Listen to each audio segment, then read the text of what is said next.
tech support. My name is Rashid. Can I help you? Well, this is Miss Flora calling, and I've been thinking long on this, and I've decided to install Love. Can you guide me through the process? Yes, I can help you. Are you ready to proceed? Well, now, I'm not very technical, but I think I'm ready. What do I do first? Well, the first step is to open your heart. Have you located your heart? Well, yes, but there are several other programs running now. Is it okay to install Love while they're running? What programs are running? Well, now let's see. I have Past Hurt, Low Self-Esteem, Grudge, and Resentment running right now.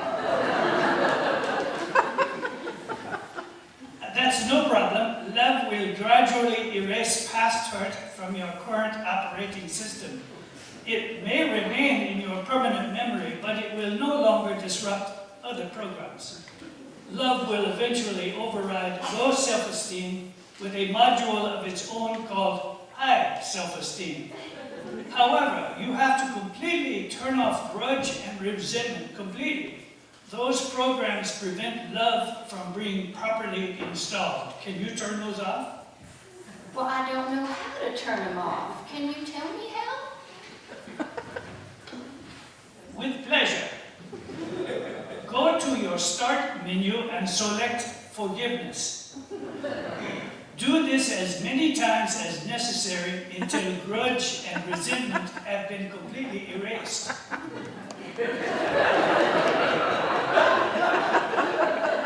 Oh, Lordy, it's done.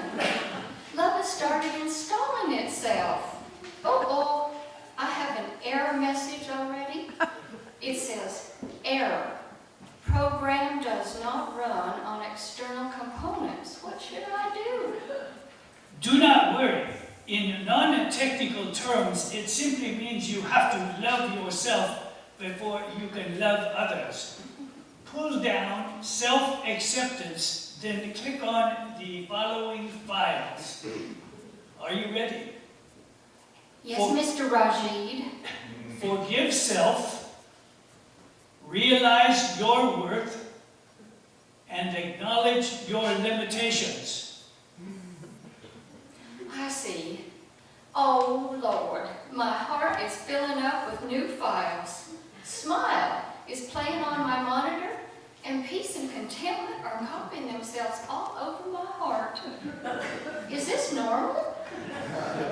Yes, this means Love is installed and running. One more thing before we go. This Love program is freeware. You're welcome to share it with others, so please pass it along. So please join us in a brief time of silent reflection. All on Love. And it comes from a beautiful book, The Prophet by Khalil Gibran.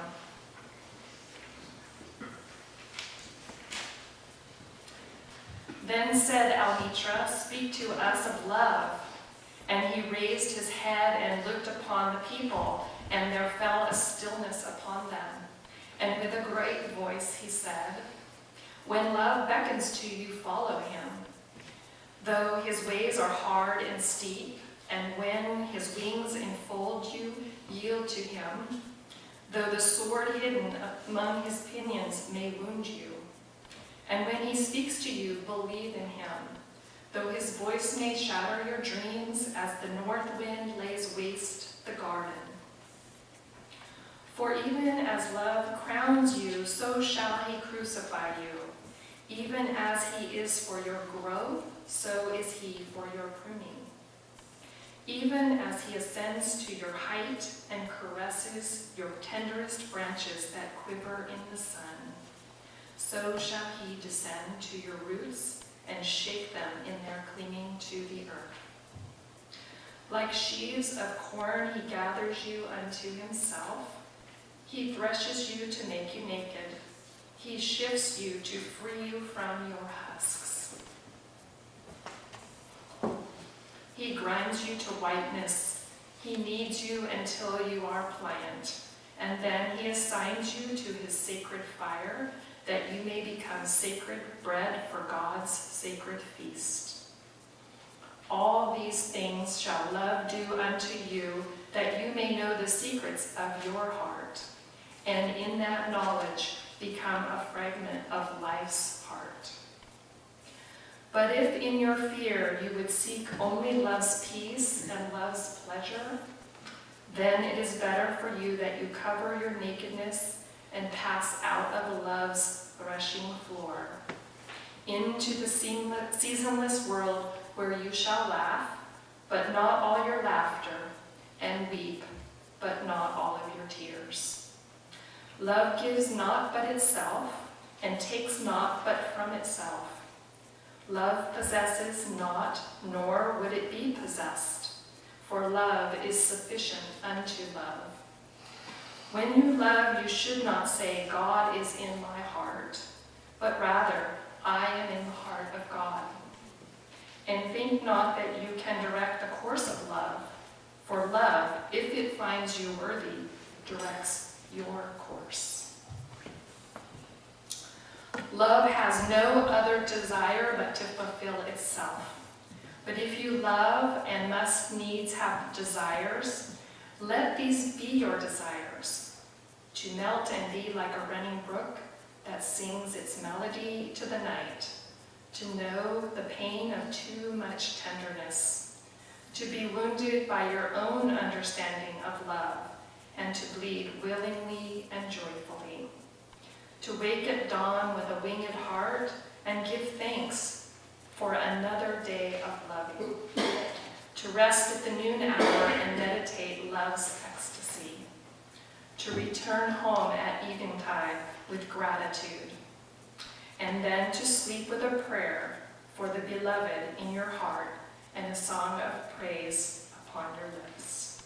So this beautiful meditation was written by our own Barbara Finch, who's the chair of the Worship Min-istry. I'm honored to read it for her. At this time, you are invited to enter into deep relaxation. Feel your feet touching the floor, and feel the weight of your body settling into the chair. Close your eyes. Notice the space that your body is occupying in this room. Witness the inflow and outflow of your breath without changing it. Just observe the breath flowing in, flowing out. Now focus your attention on the area of your heart. If your mind is chattering or gets distracted, just keep bringing it back to the area of your heart, to the center of your being, where you have felt deep feelings of love, or caring, or compassion. Maybe today, in this moment, you feel numb or cut off from those feelings. That's okay. You can place a hand on your heart to deepen the focus. Notice your breathing once again. Our connection to life, connection to source. Imagine that your breath is going in and out of the heart center. Heart focus and heart breathing. Heart focused breathing.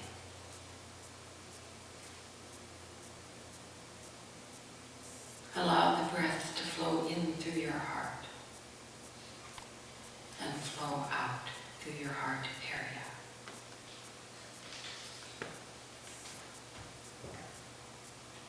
Now think about something or in your life for whom you feel gratitude or appreciation. It could be a pet. It could be a time in nature. Someone or something that opens your heart and is really easy for you to appreciate or love or care about.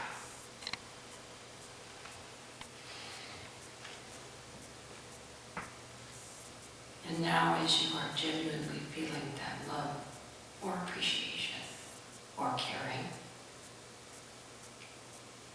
imagine it as a point of light pulsating in the center of your heart. Let the light grow with each breath and each beat of your heart.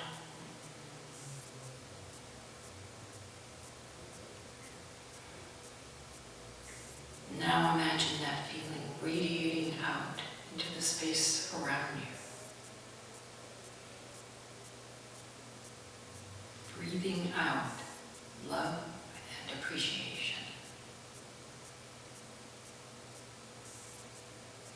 Send it out to someone you care for or love.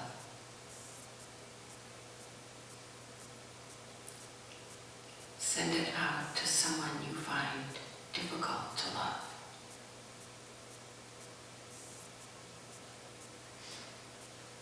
Send it out into the field of all existence.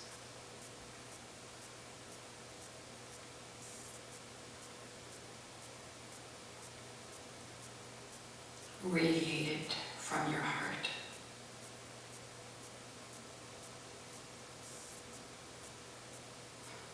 Feel the sensation like ripples going out from your heart center, or like waves rolling gently onto the beach.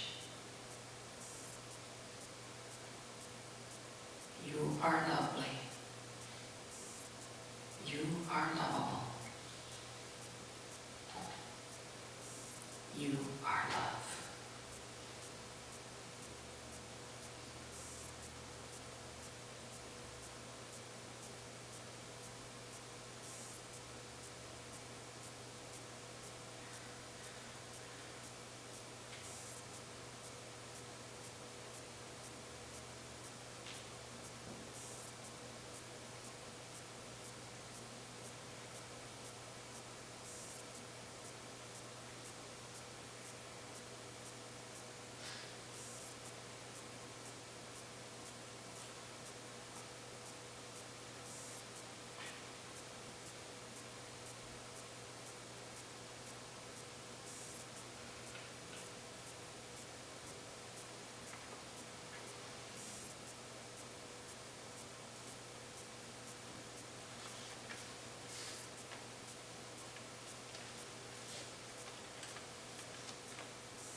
Piece about compassion is by Joanne C. Jones, found in Jack Cornfield's book, The Art of Forgiveness, Loving Kindness and Peace.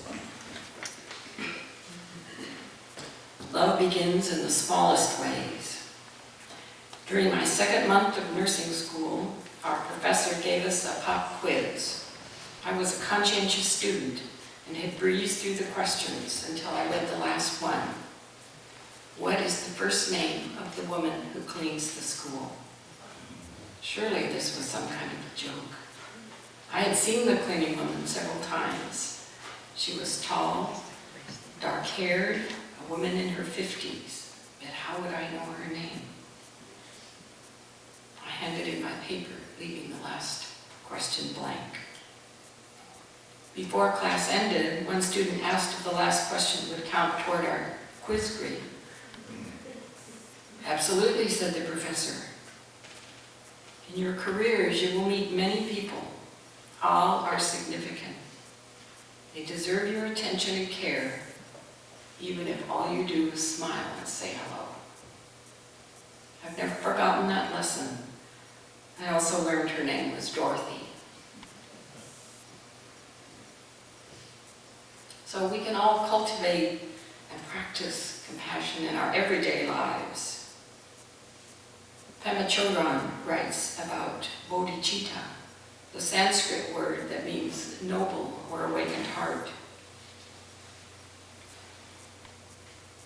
She says this kinship with the suffering of others, this inability to continue to regard it from afar, is the discovery of our soft spot, the discovery of bodhicitta, said to be present in all things, all beings. Bodhicitta is available in moments of caring for things, when we clean our glasses or brush our hair. It's available in moments of appreciation, when we notice the blue sky or pause and listen to the rain. It is available in moments of gratitude, when we recall a kindness or recognize another person's courage. It is available in music and dance, in art and in poetry. Whenever we let go of holding on to ourselves and look at the world around us, whenever we connect with sorrow, whenever we connect with joy, whenever we drop our resentment and complaint, in those moments, bodhicitta is here. Jack Cornfield again says, the loving heart cannot distinguish between large and small matters. All are worthy of love. And from Meher Baba, the scope of selfless service is not limited to great gestures, heroic acts, and huge donations to public institutions. They also serve who express their love in little things.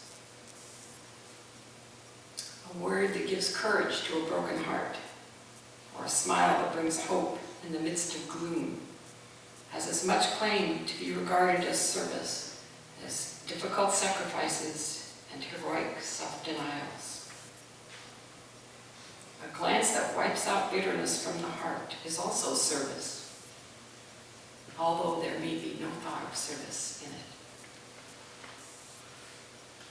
When taken by themselves, all these things seem to be small, but life is made up of such small things. If these small things were ignored, life would be not only unbeautiful, but unbearable. So we are not trying to fix the world. We are just trying to meet the world with a compassionate heart, without feeling separate, without the idea of us and them. Knowing that the pain and sorrow of every other living being in the world is also within and part of us. And the key is that compassion for others begins with compassion for ourselves, loving ourselves. Relax. Be gentle. Smile. Breathe. May you be held in compassion. May you be free from pain and sorrow. May you be at peace.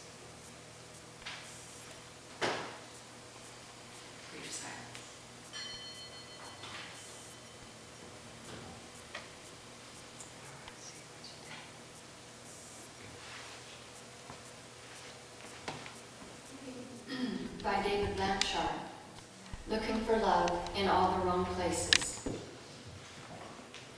Most of us look for love in only the most obvious places, and as a result, many of us come away disappointed.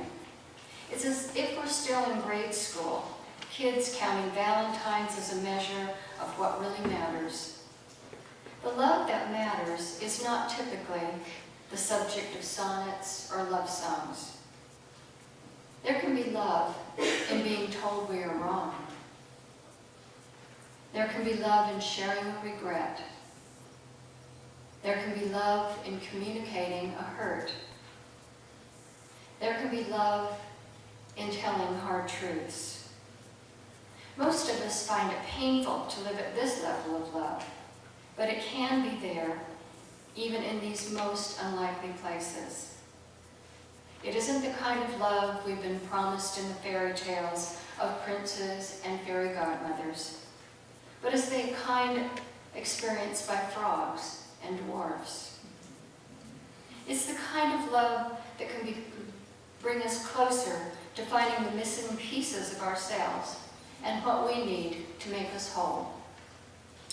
Some of the most loving things I've ever experienced, I haven't been ready for, I wasn't looking for, and nearly didn't recognize. A few of them I didn't want, but all of them have changed me, transformed some part of me, and filled in a place I didn't even know was empty. So when the Valentine has been tucked away in a drawer, the candy eaten, and the flowers faded and gone, there will be other legacies of love that will last as long as we do, because they have brought us to know an element of life. Part feeling, part idea, part mystery. That once is known is ours to keep. Again, let us please join in a brief silent reflection.